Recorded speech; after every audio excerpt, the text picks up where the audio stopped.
আপনার ফাইন্যান্সিয়াল প্ল্যানিংটা ঠিকঠাক আছে কিনা বা কতটা স্ট্রং, নিজেকে কতগুলো প্রশ্ন করলে আপনি কিন্তু বুঝতে পারবেন। যেরকম প্রথম একটা প্রশ্ন আপনি নিজেকে করুন যে, বাই চান্স এরকম হলো ৬ মাস আমার চাকরি নেই। তাহলে কি আমার সংসারটা ঠিকঠাক চলবে? যেরকমভাবে চলছিল? এই প্রশ্নটা আপনি নিজেকে করুন। সেকেন্ড, হঠাৎ করে এমন কিছু এমার্জেন্সি এলো, যেখানে আপনার মেডিকেল এক্সপেন্সেস প্রায় ১০,০০,০০০ টাকার মতো খরচা হতে পারে। এরকম একটা সিচুয়েশন তৈরি হলো। আপনি ম্যানেজ করতে পারবেন? সেই ধরনের কোনো প্ল্যান করা আছে? বা সেইভাবে টাকা রাখা আছে কিনা? থার্ড হচ্ছে যে হঠাৎ করে আপনার ছেলে বা মেয়ে চেয়ে বসলো যে, "বাবা একটা নতুন কোর্সে জয়েন করছি, আমার ৳৫,০০,০০০ লাগবে।"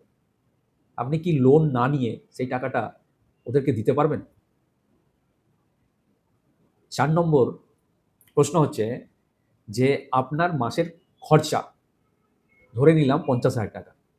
কালকের দিনে আপনি না থাকলে এমন কিছু ব্যবস্থা আছে বা এমন কর্পাস কি রেডি করে গেছেন, যেখানে প্রত্যেক মাসে ৳৫০,০০০ আপনার মিসেসের অ্যাকাউন্টে আসবে? ৬ নম্বর প্রশ্ন নিজেকে করুন যে, হঠাৎ করে বিজনেসে ৫ থেকে ১০ লক্ষ টাকা লস হয়ে গেল।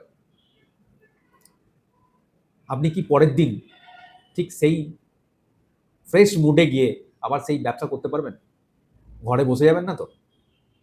এই কতগুলো প্রশ্ন যদি আপনি নিজেকে করেন এবং তার উত্তর যদি পজিটিভ থাকে, তাহলে ভাববেন যে আপনি ফাইন্যান্সিয়াল প্ল্যানিং এ অনেকটাই স্ট্রং।